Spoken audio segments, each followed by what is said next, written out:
prepared a speech in two parts, and the first part of my speech was going to address the reasons why we need to abandon the idea of prohibition and why we need to really seriously think in this country about regulation of cannabis and also other drugs. So this shift of paradigm and why we need that shift of paradigm. But given the little time that is left, and also to try to be as complementary as possible to the two other speakers, I will skip my first few slides. I was going to argue that our Belgian policy, as of today... You will cover the screen. Oh, sorry, yes. I will do it like that. Okay, yes.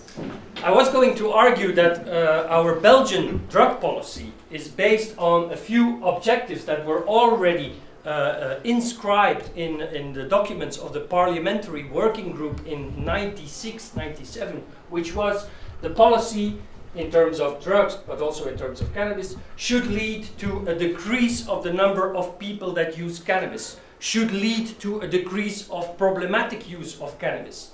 The policy has as one of its objectives to diminish the risks and the dangers associated with drug use and cannabis use for youngsters and adult users. So the risks on the physical level, on the psychological and the social level. It should obviously also result in a decrease of public nuisance and any type of crime associated with these substances. It is obviously devised as a policy to protect the younger ones and other vulnerable groups in our society. Of course, because we are a democracy, our policy should also be based on the protection of the fundamental civic rights of citizens. And from an economic perspective, of course, if you pursue a certain policy, you want value for money. It costs a lot of money, this kind of policy, so we want to see results.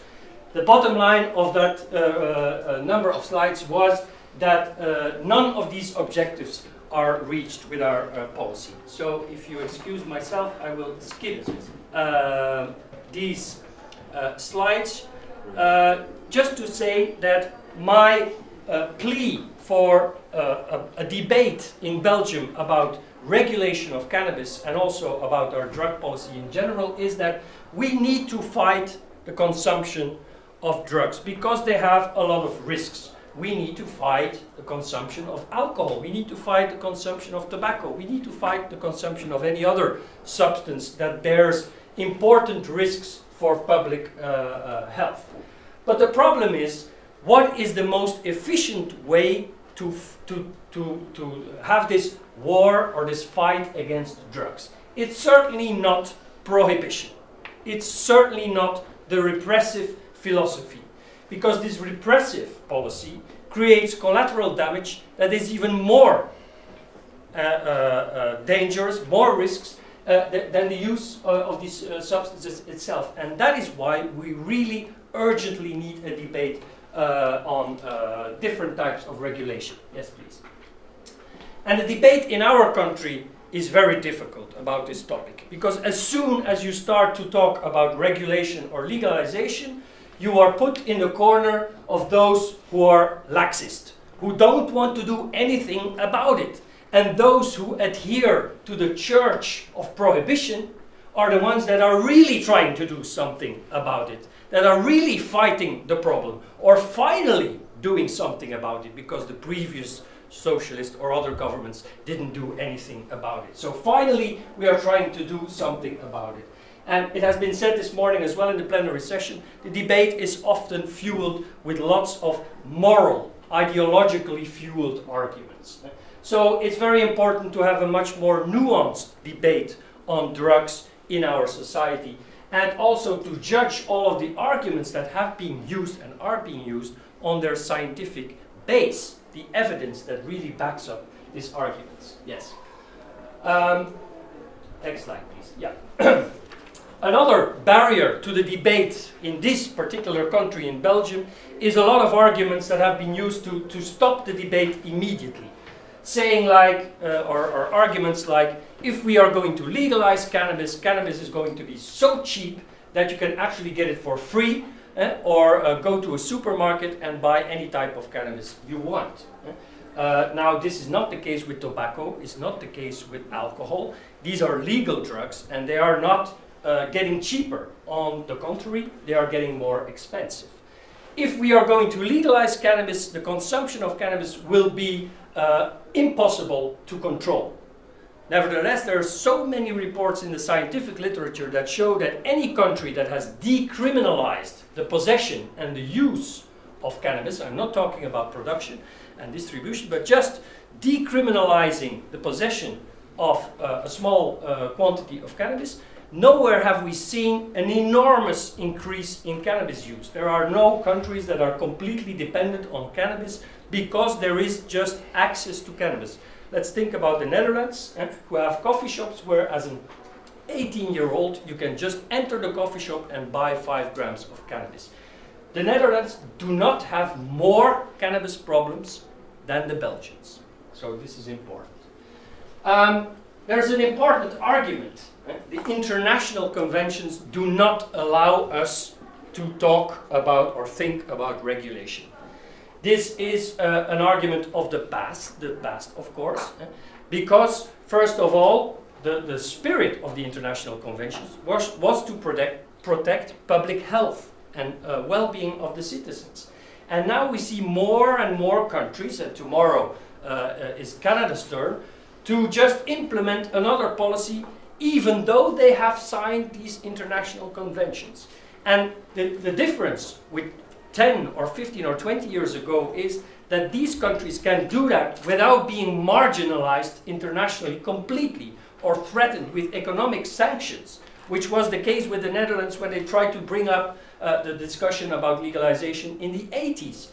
So nowadays we have countries such as Canada, Uruguay, several states in the US who have legalized the recreational market of cannabis without being polarized, stigmatized or pushed into a corner. Because the problem with the international conventions is to change them, you need an international consensus. Now, nowhere near in the future we will have an international consensus on drug policy. One could actually argue, was there ever a broad consensus about drug policy in the world? Because to have an international consensus to regulate a drug like cannabis would mean that we would be on the same line of thinking with China, Malaysia, the Philippines, and on the other hand, the Netherlands, Canada, etc.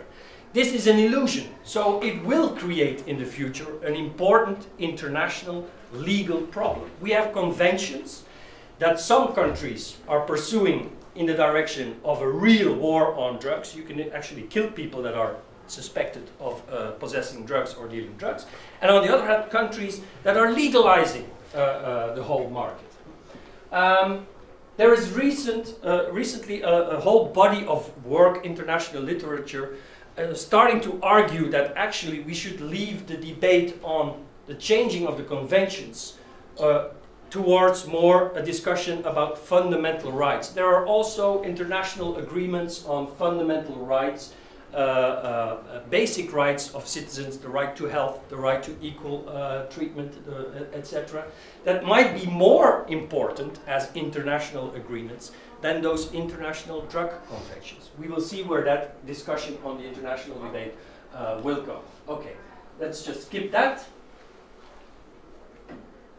So, I want to talk a little bit about how can we regulate the market of cannabis, because often in the debate, also the political debate in Belgium, when I talk to politicians, they say, yes, you might be against prohibition, but you don't have a scenario for legalization. Those who are arguing in favor of regulation don't have concrete scenarios, detailed scenarios. They have not thought about how we should regulate those drugs. But on the contrary, of course,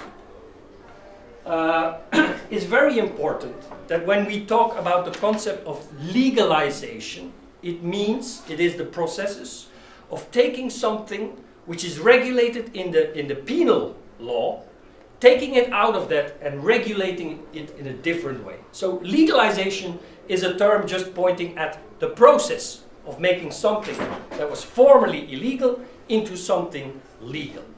the end product of this process of legalization is some form of regulation. So regulation is not the same thing as legalization. Regulation is the end product of the process of legalizing. And the way how we regulate it is some model of regulation. And this also makes it very clear that when you think about regulation and about legalization, this does not mean necessarily commercialization. Because the end product of regulation can be a commercial market with multinationals as the main players in the market. But there are also other scenarios thinkable. This is an interesting figure from the literature by John Calkins and his colleagues, showing that usually in political and societal debates about legalization and drug policies, we are focusing on two options. The prohibition option, the war on drugs, repression, etc., or the standard commercial model, which we already know around alcohol and around tobacco. But actually, there are many intermediate scenarios or other models thinkable, and actually we know them because, for example, to allow people to grow cannabis for themselves, home cultivation, is could just be one legal channel. There are cannabis social clubs, such as non-profit organizations. There is, as we can see in the Canadian model, but also in the alcohol model in Scandinavia, the system of licensed producers, but the distribution is going through a chain of distribution points owned and run by the government, etc. Can I have the next slide? So, those people claiming that we do not have scenarios to regulate a drug like cannabis or to have a debate about regulation of other drugs are completely wrong. We have lots of scenarios. Obviously, we have our whole history of regulating alcohol and tobacco. And can I point out the difference between the two? In Belgium, we have something like an alcohol plan, which I would not really call an alcohol plan. But the tobacco example clearly shows that you can legalize or keep legal a drug and still not banalize it. Because I don't think there's any debate anymore in Belgium between smokers and non-smokers about the risks of smoking. Even every smoker is impregnated by the idea that what he's doing is unhealthy and that probably he should quit.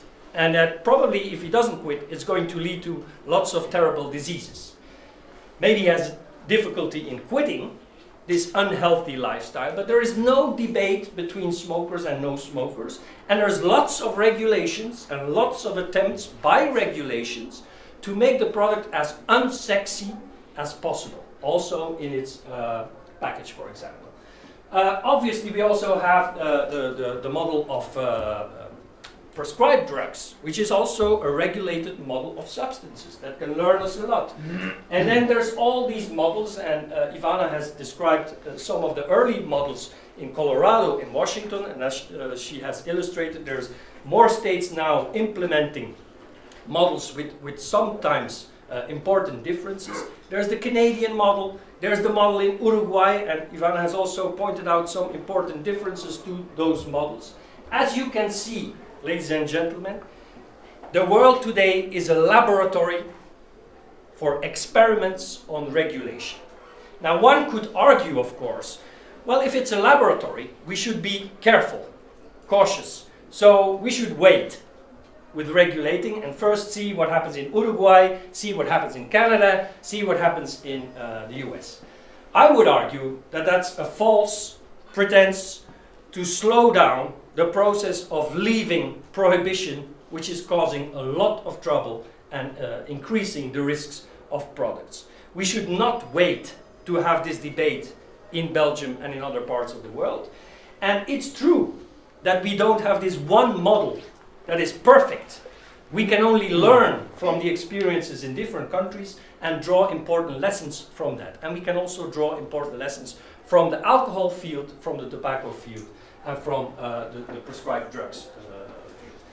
I have said, I didn't mention the model in Portugal, which is also a model that can be studied, that can be evaluated, which has been evaluated, by the way, many times already in a positive way.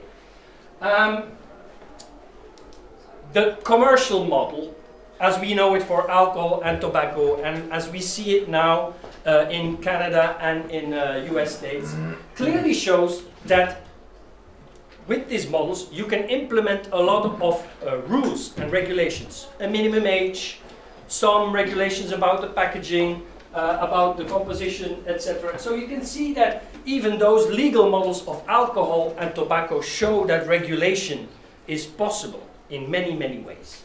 But, can I have the next slide? Yes. There's one important lesson I think we should draw from history. Our history with alcohol, with tobacco, and with big pharma has shown that if we allow a free commercial market, we allow multinationals, big players on the market. And what do these big players do? First of all, they try to dismiss or cover up the risky and dangerous aspects of the products they are trying to sell to consumers. The tobacco industry has been well known to try to cover up all of the dangers of nicotine delivery devices, etc. Secondly, they try to minimize or deny even some of the risks associated with those products. Thirdly, they have been known to try to influence scientific research in many, many ways, many subtle ways. They have an ongoing focus on trying to make profit. So what they do is try to think continuously about new target groups, new ways of branding, of reshaping, of advertising. In other words, in trying to promote as much use as possible. And we know that they have, of course, a lot of money to do all kinds of lobbying. This is what happened in Belgium when the government tried to install a new alcohol plan. It was the alcohol industry lobbying with all kinds of arguments and all kinds of techniques to try to scale down the impact of this alcohol plan. And they were quite successful in that, I would say, as well. Skip that, because I don't have a lot of time. This was shown this morning. If we look at the Canadian and the US models, I would say that they are still kind of on the right side of this figure, meaning that they have created kind of commercial markets with commercial actors. This is the other side of the spectrum. It's probably better than ultra prohibition, but the idea is that when you install a market with very, very strict regulations, you have the least consequences on the public health and the social harms. Can I have the next slide? So, together with two other colleagues, an economist, Paul de Grauwe, and a toxicologist, Jan Titgat, and myself as a criminologist, we have written a little booklet, and it's on sale outside, so I'm just promoting my own book here, which contains a very detailed scenario for a cannabis market in Belgium based on a non-profit logic. The idea is that we could start by regulating cannabis from a non-profit logic, installing a legal market with some channels that allow players that are not driven by profit, and then evaluate. So it's a kind of a cautious scenario to implement regulation of cannabis, see what happens, evaluate, and if in the end it turns out that the whole idea of having a market only based on non-profit logic is not going to solve the problem, we can start thinking about allowing other players or new actors in the field. It's a very cautious approach, which is a little bit against the developments in Northern America, where the switch from prohibition to legalization went quite fast and went from prohibition to commercialization. Even though the Canadian model is much more thought through and has a lot of drawn a lot of lessons from the early American experiences. But it's quite important that we look at it that way.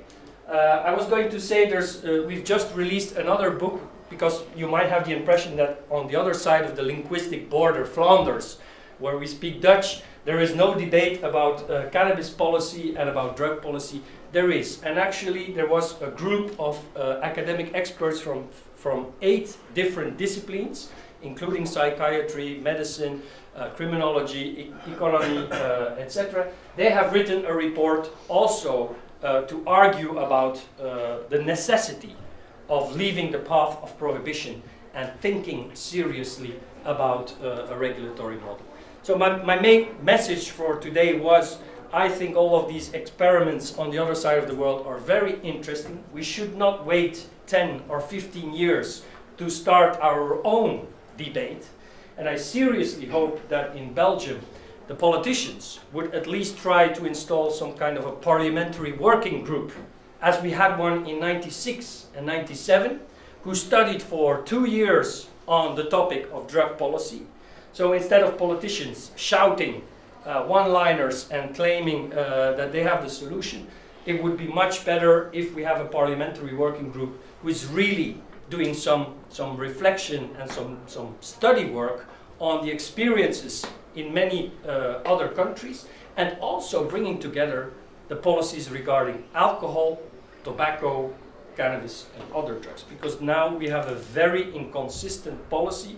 We talk about an alcohol policy and an alcohol plan, we talk about legalizing cannabis or not, and we talk about other drugs, etc.